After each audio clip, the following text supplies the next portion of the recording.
Vous investissez peut-être déjà en actions, mais est-ce que vous investissez en obligations? En tant que conseiller en investissement financier, j'ai investi à titre personnel des dizaines de milliers d'euros, soit près de 10% de mon portefeuille, en obligations. C'est aussi la part recommandée par le légendaire Warren Buffett dans son fameux portefeuille 90-10. Et selon votre profil d'investisseur, ça devrait être beaucoup plus. On pensera par exemple au Permanent Portfolio de Harry Browne avec 25% d'obligations, ou encore le célèbre portefeuille 60-40 avec 40% d'obligations. Surtout qu'en 2025, comme on va le voir dans cette vidéo, il est possible d'investir sur des produits obligataires peu risqués avec près de 6% de rendement net. Si vous n'investissez pas en obligations, vous faites comme beaucoup de particuliers une erreur qui pourrait vous coûter très cher. Donc dans cette vidéo, je vous partage le guide complet pour investir en obligations. On verra pourquoi vous devez absolument investir en obligations, on verra les différentes façons d'investir en obligations et la méthode à privilégier en ce moment. Enfin, je vous donnerai mes recommandations des meilleurs produits obligataires en 2025 pour consolider votre portefeuille. C'est parti. Qu'est-ce qu'une obligation? Une obligation, c'est tout simplement une reconnaissance de dette. Quand une entreprise ou un État a besoin d'argent, il ou elle peut émettre une obligation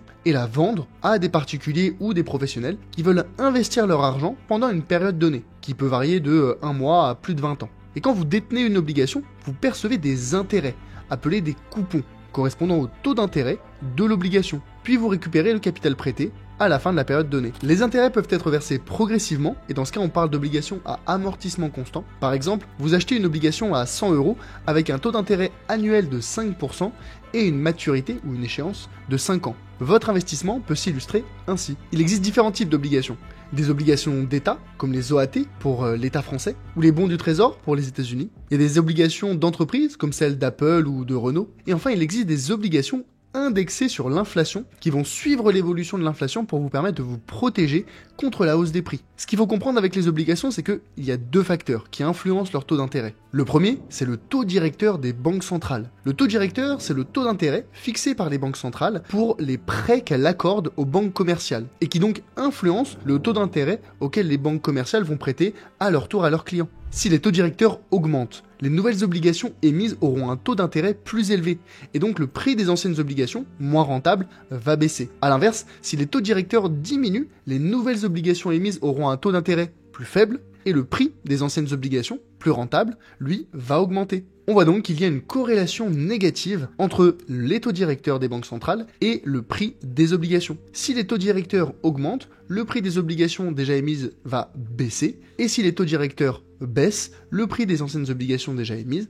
va augmenter. Le second facteur, c'est le niveau de risque de l'obligation. En investissement, on dit que s'il y a bien un couple qui ne divorce jamais, c'est le couple rendement-risque. Plus une obligation est risquée, plus ce taux d'intérêt sera élevé. Mais qui définit ce niveau de risque? Eh bien, ce sont les agences de notation, comme Moody's ou Standard & Poor's, qui se basent sur différents critères comme l'endettement de l'émetteur, la stabilité de ses revenus, la situation économique générale, la qualité de sa gestion ou encore son historique de crédit. On distingue deux grandes catégories de notes. Les obligations investment grade, pour les obligations peu risquées, qui vont de AAA, la meilleure note possible, à BBB-, et les obligations high yield, ou à haut rendement, pour les obligations plus spéculatives, qui vont de WB+, à D. Prêter au gouvernement américain, c'est moins risqué que de prêter à une petite entreprise d'un pays en développement. Donc pour compenser ce risque, la petite entreprise devra proposer des obligations avec un taux d'intérêt plus important que celui des bons du trésor américain, si elle veut attirer des investisseurs. Mais comme on va le voir dans un instant, il est possible d'investir sur des produits obligataires peu risqués avec des rendements de plus de 6%. Pourquoi investir en obligations ?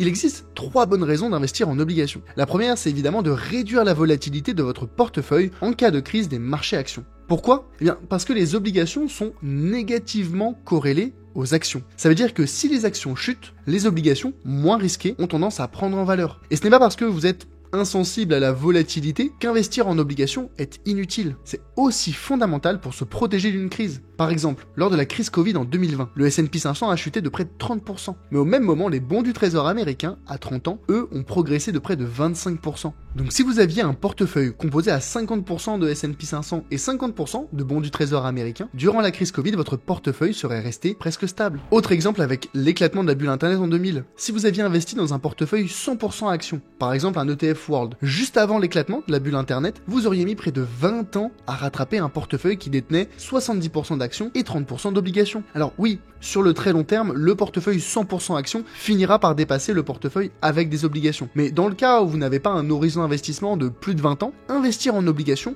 reste une sage décision. La seconde raison d'investir en obligations, c'est de verrouiller une performance cible. Les actions, c'est des actifs très volatiles et la performance qu'on va en tirer, elle est incertaine. Alors qu'avec une obligation, sauf en cas de défaut de l'émetteur, le rendement est prévisible. Si vous investissez dans une obligation avec un coupon de 5% sur 5 ans, vous savez exactement ce que vous toucherez. Enfin, la troisième raison d'investir en obligations, c'est qu'elles permettent de connaître d'avance la date de fin de votre investissement. Si vous investissez dans des obligations qui arrivent à échéance dans 5 ans, sauf cas de défaut de l'émetteur, vous récupérerez votre investissement et les intérêts au plus tard dans 5 ans. C'est particulièrement utile si vous voulez planifier des dépenses futures, comme un investissement immobilier, votre retraite ou bien les études de vos enfants. Mais attention, toutes les obligations ne se valent pas et il faut choisir la bonne méthode pour s'y exposer intelligemment. Les différentes méthodes pour investir en obligations. Vous avez 3 façons d'investir en obligations et la meilleure n'est pas toujours la même. La première méthode, c'est tout simplement d'acheter des obligations d'État ou d'entreprise en direct. Je vous déconseille très fortement cette méthode pour 3 raisons. La première, c'est qu'elles ne sont accessibles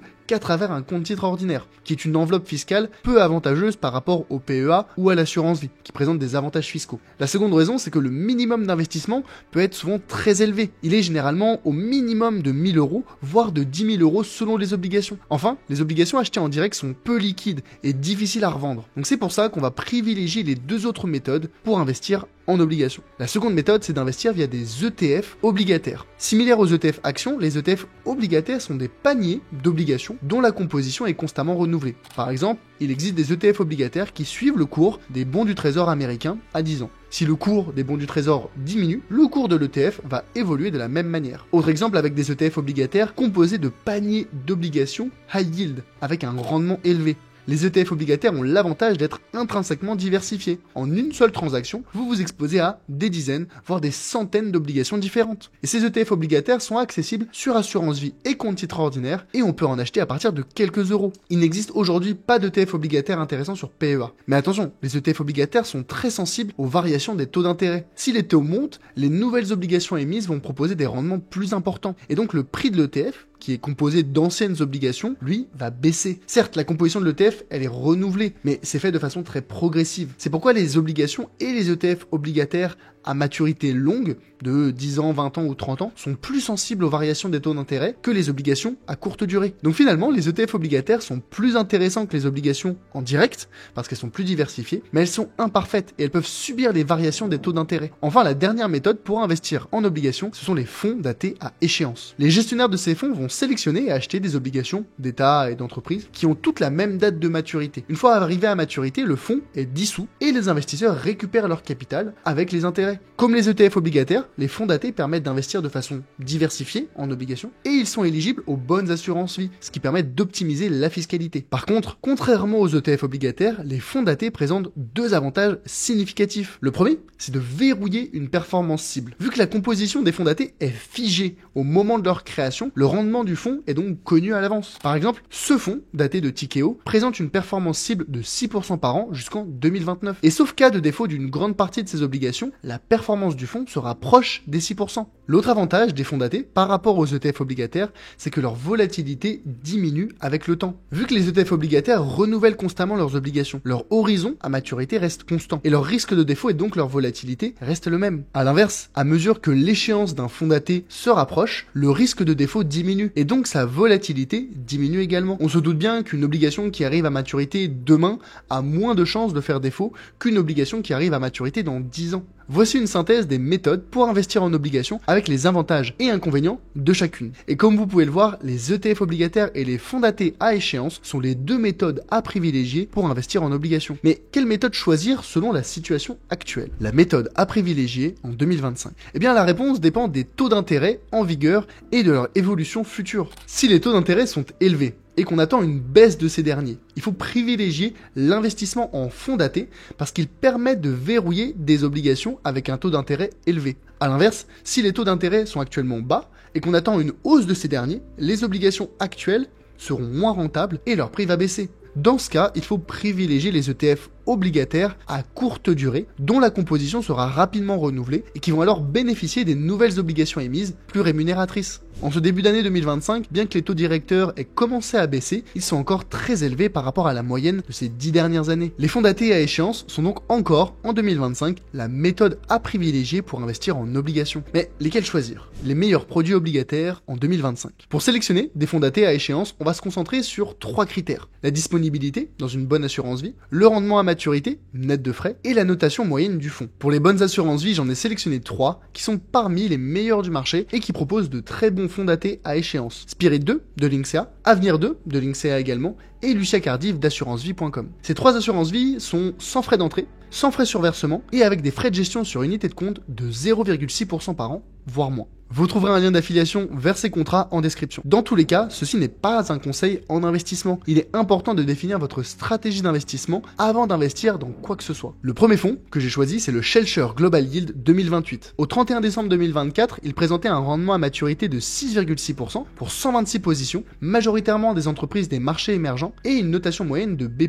C'est donc un produit relativement spéculatif, mais qui va chercher un rendement cible élevé tout en maîtrisant le risque grâce à une bonne diversification. Le second fonds, c'est le Tikeo 2027. Au 31 décembre 2024, il présentait un rendement à maturité de 5,8% pour 114 positions, majoritairement des entreprises de marché développés, et une notation moyenne de BB-. C'est donc un produit un peu moins risqué que le précédent, qui va permettre de sécuriser un rendement cible assez élevé. Enfin, le dernier fonds, c'est le IVO 2028. Au 31 décembre 2024, il présentait un rendement à maturité de 5,9% pour 71 positions, majoritairement des entreprises de marché émergent, et une notation moyenne de BB. Ici encore, on a un produit relativement spéculatif qui permet de viser un rendement cible important avec une bonne diversification. Depuis 2023 et 2024, les produits obligataires sont redevenus très intéressants et vous ne devriez pas passer à côté si vous voulez vous constituer un portefeuille performant et résilient. Mais les obligations ne sont qu'une partie d'une stratégie d'investissement optimisée. Donc si vous êtes prêt à passer à l'action, je vous recommande cette vidéo dans laquelle je vous donne le plan d'action de A à Z pour construire votre stratégie d'investissement optimisée et personnalisée. C'était Charles Elias, conseiller en investissement et fondateur du Grand Bain, et on se retrouve très bientôt pour une prochaine vidéo.